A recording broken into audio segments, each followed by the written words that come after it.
Hundreds of people who keep Illinois State University running have now been on strike for weeks. And tonight, the school is also warning it's under serious budget pressure, pushing for cuts while asking the state for more funding. Kayla Johnson with more tonight. Kayla. Janice Tyler, Vice President Glenn Nelson says if ISU has to absorb a 3% pay increase for employees on top of about a 2% inflation without any new money from Springfield, the university could have to raise tuition about 6% a year to cover the costs. At Illinois State University, work that often goes unnoticed is exactly what's being missed right now. Custodial crews, grounds team, maintenance workers, dining hall staff. More than 300 union workers have been on strike since April 8th, demanding higher pay.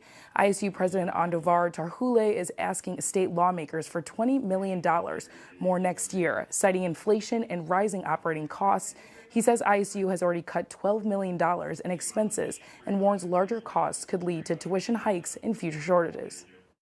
There's legislation that would give us relief from mandatory waivers, tuition waivers that we're required to give that we don't get reimbursement from the state, as well as the new equitable funding formula that would also increase the state appropriations.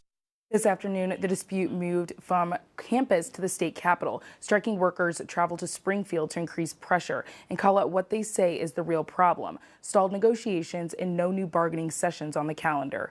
The union says workers make less than $17 an hour and arguing that the university can afford to pay the people who keep the campus clean, safe, and running.